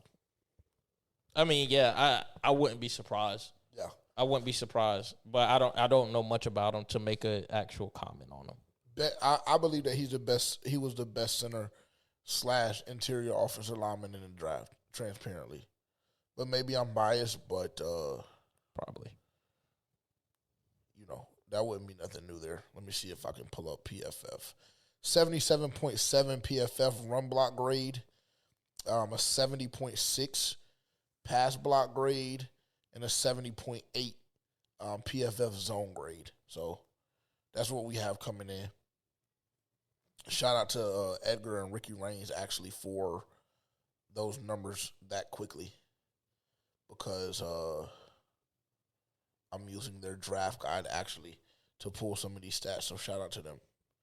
Outstanding instincts, quiet, head down, go to work mindset. Yes. Intelligent player who quickly picks up on things. Yes. See, that's why you need diversity. You need diversity in that room, nigga. You need diversity in that room, because then, you know what I'm saying, the intangibles are just a tad bit different. The intangibles are just a little different. Sounding very, I don't even know, Uncle Ruckus. I'm just telling you, bro, you need diversity in that room, bro. He will be a starter as well. In my opinion, the Carolina Panthers probably got, let me see, Monroe, Sam. Those two guys are going to be starting, like, fast. And honestly, I believe Lee Hunter's going to be starting too. It's another hot take. But I think that he'll end up fucking around and taking Turk's shit. Maybe. I'm just letting you know, bro, they're just not calling curtains on XL that fast. XL is ass, bro. Okay. What do you want me to say? I think that we'll know this year if he's ass or not. Right now, he's trending towards, yes, he's not the best player. I would agree with that. Anybody else, bro? Anybody else? You would have been done with him. DJ Johnson. Well, nigga, that's because DJ Johnson was literally the worst football player I've ever seen in my life. So that's just a tad bit different. Zakee Weekly, Penn State, safety. How do you feel about that one? I watched a little bit of his highlight. I seen somebody saying that the only reason they continue to watch Penn State football was because of him. I think he's solid. I don't know if he comes in and makes an immediate impact right away, being that you have Trayvon Merritt, you have Lathan Ransom, you have Nick Scott. But I think that he'll be a good depth piece. I think now he does have the potential to eventually become a starting safety, probably not next year, but maybe the year after or so, once he get a little bit more experience under his belt. But I think he's definitely a depth piece that can challenge the room pretty much, and I think that's what the coaching staff was looking for. Yeah, I'd agree. I think that he can start, but I just don't know what they're going to do with him, because he played free safety, he played strong safety, and he played kind of a nickel / linebacker role. So I don't necessarily know what they're going to do with him. I don't know if he's able to just get Nick Scott out of here, because I think this coaching staff really, really likes Nick Scott. I personally think that Nick Scott played well enough to keep his job last year. I really do, which is why we see him get brought back in for on a 1-year deal. And so I don't know. This to me is going to be one of those slow burns, see how he develops, and then he has the potential to be a contributing piece to that defense in the next 2, maybe even 3 years. So I'm excited about this one too. Like I said, I think this was a great one. I believe, if I'm not mistaken, I think I read something somewhere that the Carolina Panthers had him and Sam Heck both being 3rd-round projections. And so with you being able to get those guys in the 5th round, that's huge. That's huge. Very, very similar to last year when we drafted Nick Scorton, when they had a 1st-round grade on him, and drafting Pritzley when they had a second round grade on them, and they were able to get Nick in the second and Princely in the third. So very similar situation in that regard. Both of those guys going back-to-back picks for the Panthers as well. So I don't know. We'll see. One of those guys that it'll just be a developmental piece in my opinion there for sure. And then rounding it off, what is this guy's name again? Jake something. Jackson Kuwatch. I don't even know if that's how you. I have no idea. I have no idea. I don't want to challenge the validity of our podcast and start spewing bullshit. But I don't know. I don't know what he's going to be. Well, he went to Miami, Ohio, I think. Yeah, I saw. Let's see if we can pull up some stats on him at the very least. I saw like 3.5 minutes of his highlight tape when we drafted him. That doesn't really tell me shit, to be honest. Because the highlight tape really is just that. And I like to go a little bit deeper. His stats. 2025, he had 109 tackles. Go slow. That's some good shit. 5 sacks. Yes. 1 pass deflection. Okay. I did see it's for Miami, whatever it's Ohio. worth. I mean, yeah, that's number one. It is Miami, Ohio. Secondly, what I did pick up very, very quickly in that highlight tape is he is a really, really solid pass rusher from the interior linebacker position. He is a really, really solid linebacker, and I will go on record and say this. He does read offenses better than some guys that we currently have in that room. Let's just say it like that. I'll keep it P and just say it like that. But those are the two things that I picked up instantly in that 3.5 minute window in which I watched the highlight tape. But again, a highlight tape is a highlight tape for a reason. So we'll just have to see. And he was what, a 6th round pick? 7th, I think. Right? Oh, okay, cool. So we'll just it's one of those situations where if it works out, it doesn't. Or if it works out, it does. If it doesn't, it doesn't. And if it doesn't, then we might be able to flip him for a Mike Jackson 2.0. He always going to get gassed up for me. But because he's really living like that. Give it a break, bro. Oh, he's really living like that. It's actually time for you to give it a break. Do you feel a way about the Carolina Panthers not drafting a tight end? No, not really. And not as much as I thought I would, just because, I feel like with the receiver they drafted, with the other needs that they address, it's like you still have tight ends out there. I think I just seen a graphic today that said David Njoku was like the ideal landing spot for the Panthers. Yeah. I don't think that they'll go and make that move, but I don't really know. But I think either way, I feel comfortable with the guys in the room. Obviously, it's not a room that we've addressed the way we should have over the past couple of years, but I think with the other additions, you should be fine. And hopefully those guys got better in the offseason. And, they come out looking a little different. And I don't think there's a tight end that after King and Sadiq, what they project him to be, I don't know if there's a tight end that I think is going to come in and make more of an impact than the guys that are already in the room. Fair enough. Just to read off some names, as the draft has concluded, with the Carolina Panthers still having a couple of holes that we would like to see filled before September. These are some of the free agent names that are still available that may pique one's interest depending on who you speak with. Debo, Jawan Jennings, Tyreek Hill, Stephon Diggs, Keenan Allen, DJ Reader. I don't think that we would touch either of those guys because there's just no room for any wide receiver, and there's really no room for a defensive tackle either. But we can go to the linebackers. Bobby Okereke, Bobby Wagner, Matt Milano, all of those guys are still available. I think that Okereke would be a phenomenal addition to put beside Devin Lloyd in that position. Then let Trev, let Trev develop a little bit more. Then when he's ready if he ever gets to that point. But I think that would be a phenomenal move to bring him in. And then, like we talked about, David Njoku. So I would honestly, if I'm the Panthers and I have the perfect offseason, JJ edition, you bring in Okereke and you bring in Njoku, and I'm ready to go to war. I'm ready to go to war right now. If the money is right. The money's going to be right. The money will be right because these niggas have been sitting on a market for 2 months. But it might just be because at the draft, we're trying to see what we can do on the draft, and then we might go, Fair enough. Okay. What would you grade the draft as a whole overall? I would say a B plus. I would say A minus. So I'm not mad at that. What could they have done differently to get you to an A minus or higher? I think if you would have got a better linebacker. Okay. Personally. Okay. Fair. I'm not mad at that. I'm not that mad at that. And for me, Willie. Yeah, probably. And that's not even on no hate and shit, really. I just really don't know what he's gonna be. I really don't. And I think that you replacing a question mark, quote unquote, replacing a question mark, and Shaw Smith Wade with a question mark is less than ideal.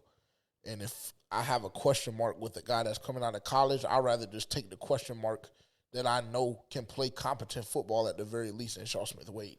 And a guy who, for whatever it's worth, had a lot of development last year. He really closed that second half of the season. He really didn't do a terrible job.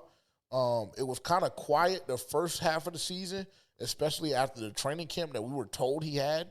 But, yeah, if I'm going with a question mark, I'm going with Shaw Smith Wade. Well, I mean, there's still room for both of them to eat. Yeah, like I mean, sure. And Corey Thornton is coming back soon and Corey too. Thornton. Oh God.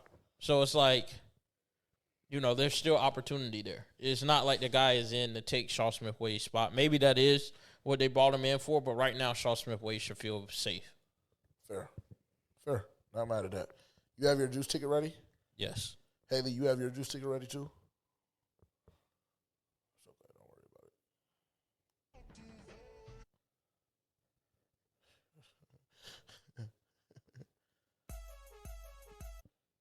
This ain't even the right type shit, but we'll go with it. All right. I feel like that's a little low. All right. My bad, bit rough. Is that better? Yeah. Plus 437. I have the Toronto Raptors plus 14.5. I think this is game 7, right? Game 6? 5. 5? Yeah, I think it's 2-2. Oh, okay. Well, Toronto Raptors plus 14.5. Brandon Ingram, 15 points. Atlanta Hawks plus 10.5 against the Knicks. Lakers, money line. San Antonio Spurs minus 3.5 against the Blazers. Plus 437. I hit my juice ticket last week as well. I did as well. Congratulations on your first win of the year. Yours too. Thank you so much. Was that difficult for you to say? Well, no, you said on your first win of the year, like we both didn't have our first win of the year. No. You almost said it like I'm catching up. No, I'm just my apologies. My tonality was probably bad then, if that's how you received it. Yeah. I apologize. Would you mind reading mine as well? Yep. What's new? I mean, you should be used to it now. JJ, plus 545. Jason Tatum, 2+ threes. Tyrese Maxey, 2+ threes. Kelly Oubre, 5 points. Toronto Raptors, plus 9.5. So if I don't hit mine, he don't hit his. Houston Rockets, plus 2.5. That seemed like a fade to me. Plus 545. Dylan's ticket. I don't know who this is. It seems like hockey. Soccer. I don't even know how to pronounce it. Bayern München. Bayern Munich. Yep. Money line. Bayern Munich. Yeah, whatever he said. Money line. Over 2.5 total goals. I don't even know. I think he's fucking with us. I think he did it to fuck with us, bro. Atletico Madrid. Plus 0.5. Plus 401. Just those two? Yeah, very soft ticket. Or 3, rather. What was the over 2.5 goals? Yeah, over 2.5 goals. On what game was that? The same game from earlier. Bayern? Yeah, Bayern Munich. Okay, cool. Shout out to Dylan. Hey, Dylan, next time do something that we can pronounce better, if you don't mind. And then if you're going to be putting in tickets like that, at least hit them. I mean, yeah. Yeah, it's almost time for you to catch up, brother. Well, I digress.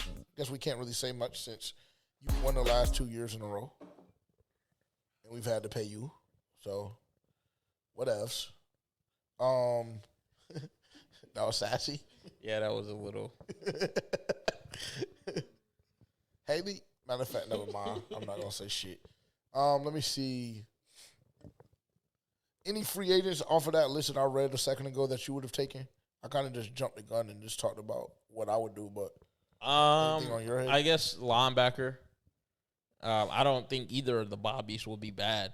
Like Bobby Wagner wouldn't be a long term. Can I say a name? Who? Shaq. You want to bring him back to retire? Yeah. I mean, yeah. One more go at it. I wouldn't hate. I mean, is Shaq Thompson better than Trevor Wallace? Yes, probably. Okay, cool.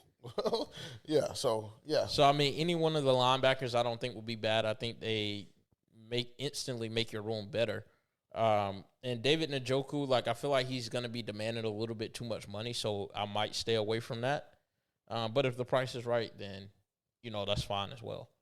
But like you said, with the roster that we have now, I feel good going into the season. Okay. If everyone is healthy. Fair enough. Let's go to Q&A, and then we'll get out of here. Wait, are you ready for your segment? No? Okay, don't worry. I mean, I unfortunately didn't learn anything today. you've been on the fucking phone the whole time. That's why. Or I needed to just say it nicer. Oh, that's because, Haley, you've been on your phone the whole day while we've been recording. Well, I mean, you wouldn't be wrong, but like, just give a girl a break. Okay. Way too early Rookie of the Year candidate from this class. I don't know if he's talking about our class in particular, but I'm going with that. I'm going to say Lee Hunter. Yeah, I'll probably say Lee Hunter as well. Okay. Shout out to bro. Blasian. How does this draft stack up against other teams in the NFC South? Well, Blasian, I'm not going to lie to you. Everybody in the NFC got significantly better. Yeah, I think in the so, NFC South. I really, really liked Tampa's draft. Same. Really liked Tampa's draft. I really liked ours, obviously. Atlanta's shit was cool. I feel like they made more splashes in, like, just offseason in general. Sure. Not necessarily, like, through the draft. But I like Jordan Tyson. For New Orleans? Yeah. Facts. Yeah, their shit was cool. How do you feel about Atlanta shit? Avian, Harold Perkins, those are the two guys that highlighted it for me. Yeah, I think they're Atlanta guys. Like, if I am, like, envision them going to a team, it would be Atlanta, especially Harold Perkins. Yeah. But, like, at the same time, like, I'm not necessarily scared. Yeah. They can't fuck with us, Blasian. They did make Tampa is going to be a problem. Yeah, I think Tampa would be. But, I mean, yes, you have Ruben Bain. Who's on the other side? Yeah, and that's what I'm saying. That's it's like, the problem. Yeah, but it's like, okay, you add Ruben Bain. He's still a rookie at the end of the day. True. So, let me see if I can pull up their draft. I think we'll still be competitive with them, regardless. I think that we're going to win the shit, to be honest. Ruben Bain, they went crazy because I forgot. They got Josiah Trotter, too. Oh, yeah. Linebacker from Missouri. Ted Hurst from Georgia State. Keontae Scott, that was one of my guys. The last three. It's really Josiah Trotter, Ruben Bain, and Keontae Scott for me personally. All defensive players, all going to be impact players probably year one. Well, that's why you go and get Monroe Freeling and Sam Hick. Yep. So, cool. Yep, 1,000%. They went and got the defensive players. We went and got the offensive players to match it. Exactly. So. Precisely. Let me see the Saints joint real quick if I can pull it up fast.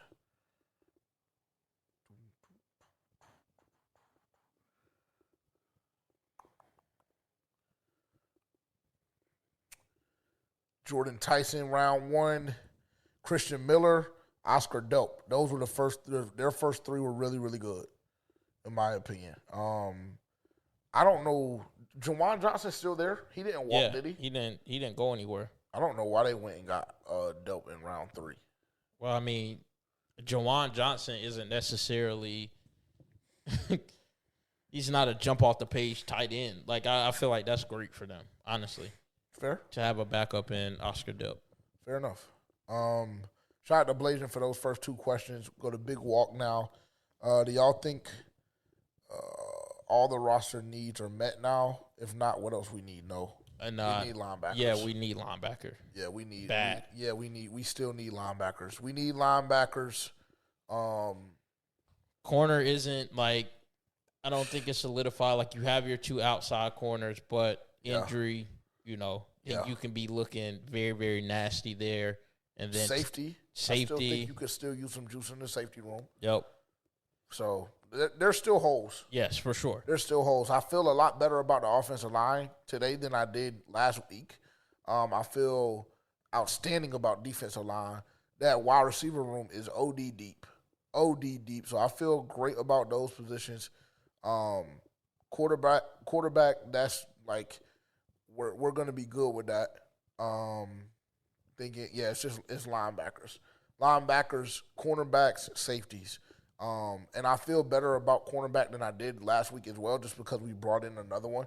And I know Corey Thornton is also coming back this season. But there's still some juice that can be had there. And then, like I said, the safety room as well. It can use some help. But for the one main position group, you still got to get more juice at linebacker. You just simply do. This comes from Skink Daddy. I don't know. I don't know if I'm pronouncing that shit right or not. Or S Kink Daddy. I don't know. I damn it just don't know. Would it be more beneficial to draft a linebacker in the 3rd round over Brazzle or over Brazzle? Excuse me. Would it have been more beneficial? I'm assuming is what he meant to say. Depends on who was on the board and who you could get a later pick wide receiver wise. Yeah. I don't know who was on the board at that point. Was it C.J. Allen still on the board or? No, I think C.J. Allen Anthony went. Hill. I think both of those guys went. Because you remember we traded back and I was like updating shit like as soon as it was happening, and them niggas went off damn near like consecutively. I think it was somebody. Yeah. So at that point, it's like if you don't have one of those guys up there, then I feel like they did right by going to get your receiver now. And if you don't trade back in the later round, then, Harold Perkins is still there. The guy from TCU was still there. So in that case, like, the board would have failed the way they wanted it to. But yeah, good points. Let me see. Here we go. This comes from QJ. Wide receiver depth chart in order. This is going to be fun. I want you to go first. T-Mac, Jalen Coker, Chris Brazzle, David Moore, Xavier Leggett, Jimmy Horn. Can you wait? You said David Moore, Xavier Leggett. Okay, I didn't mean to interrupt. Sorry. David Moore, Xavier Leggett, Jimmy Horn, Bryson Tremaine. Oh, I forgot John Mechie. Actually, let me start over. T-Mac, Jalen Coker, Chris Brazzle, David Moore, John Mechie, Xavier Leggett, Jimmy Horn, Bryson Tremaine. You're fried as fuck. That's your, bro. It's yours. It's yours. Hey, no worries. Yeah, no bro, worries, brother. I know it's mine. Yeah, it's no worries, brother. Don't even worry about it. His list is fucked off. His depth chart is fucked off, bro. I'm not gonna lie. T-Mac, Coker, XL, then Brazzle, then David Moore, Jimmy Horn, Bryson Tremaine, Mechie. I think Mechie is the odd man out in that situation. I really do. Because he hasn't done shit in the league either. Yeah, it doesn't matter if he hasn't done anything in the league, but I think that based on the relationship that he has with Bryce and based on the fact that this is a prove-it year for Bryce, you want to make sure he has all the weapons that he can possibly have to make him succeed. And if he tells you, hey, we need John Mechie on the fucking roster, I won a national championship with him in Alabama, then what else are you going to do? Cut the nigga and tell him get it done without him. Yeah, see, that's why you couldn't be a GM. Let's see what you really cut like, nigga. This drafting Wheatley, oh my God. This drafting Wheatley push Nick Scott out of the starting rotation. No, not as of now, but he better be on high alert. I think they love him. I think Nick Scott is in the same umbrella or under the same umbrella as Xavier Leggett. I think this coaching staff love both of them guys, and I don't think either one of them niggas is going nowhere. Nick Scott, obviously, he only has the 1-year deal, but yeah, I don't think it pushes Nick Scott out of the starting rotation at all. I think that now when we get to the middle part of the season, I think they'll assess and say, hey, this is, maybe we want to try this guy in this situation, but no, I don't think that move right now officially pushes him out. I don't. So shout out to everybody that sent in a question this week. I think there was a couple of more that I left off, but shout out to y'all. Appreciate everybody participating in the show. Haley told me that she doesn't have her segment ready because, she just does what she wants. Yeah, so that's all I got. You have anything? You have anything additional? Cool. Make sure to like, comment, subscribe, and turn the bell notification on. I forgot to plug this at the beginning, so I'll plug it now. And really, I only want real niggas entering. If you're watching towards the end, and I know you made it all the way through the show. Make sure to enter our rookie jersey giveaway. Click on the description down below, and you'll see the link. Click that link. It'll take you right there. Follow the steps and the instructions, and you're able to get up to, I believe, 6 entries. Free rookie jersey of your choosing. It doesn't have to be Monroe. It can literally be whoever we drafted, whoever you want. You will get the Probably jersey going to be free. Chris Brazzle. You think so? I mean, it makes the most sense. Yeah. Yeah, it makes the most sense for sure. I think that I'm going to have my Lee Hunter shit on the way very soon. For sure. What number is he going to wear? Not 2, or unless he gets it from Mike Jackson. He's not getting it from Mike Jackson. And if he does want that from Mike Jackson, then he has to pay 1.5. Like, You don't know what they negotiating, bro. XL Get out they shit- damn pocket. XL shit is $250. XL shit is not 250. XL shit. I No, I'm might not be able gonna- to afford his jersey. Who? XL shit off his damn back. Why do you think that, bro? Why do you think the nigga is just gonna let a little nigga come in the locker room and be like, "Hey, give me 17 for $25,000"? You haven't done nothing. It don't That's matter why. what I've done. Fuck, nigga, you want my number? That's what I done. It would make more. That's just like when Jimmy Clausen tried to hit Cam over the head. Yeah. Cam was like, "Okay, cool. I'll just go make sure you never play another down of football for the Carolina Panthers." Chris Brazzle has the same opportunity to do that with XL. Or XL can just be that nigga. Like we think that. Well, No, it ain't like we think. like I think he can be, and he'll be all right. But it's high alert. It's Grown very, soft. it is very, very hot in the kitchen. You said I'm grown soft? Yeah, Why? it's embarrassing. Well, but because the thing about it is when I start calling niggas out and doing this and that, I get crucified. Well, So you now done it's it just with like- Bryce after year 1. XL has gave you 3 years. I did it with Bryce for a long time, and I'm Yeah. still. Exactly. Well, don't but start XL taking it has slow. shown you time and time again what it is. Situation ain't been right. Targets Yeah, ain't been good. yeah, okay. But when Bryce's situation wasn't right, you failed to see I that. acknowledged it. I've acknowledged that, bro. Yeah, you've I've acknowledged it now, but multiple you times. didn't then. No, not then. Not then. I'm acknowledging it now. Yeah, and I have but you before can't acknowledge. last year But you can't acknowledge that XL is just like he just don't got it, bro. because he still has it. He has it. Just be patient. Or just don't. I mean, I don't give a fuck if you're patient or not. And if he doesn't have it, then we have multiple niggas to replace him. No problem with me. No problem with me at all. Embarrassing. It is what it is. Appreciate y'all tuning in. Talk to y'all next week. Grip on you. Y'all niggas ain't got nothing to say. Oh, what you gonna say about her? Y'all know I pull up a spray. Oh, I don't play about her. Y'all know I'm finna go late. Yeah, I'm gonna stay around her. Call me Cash Clay. Oh, I go crazy about her.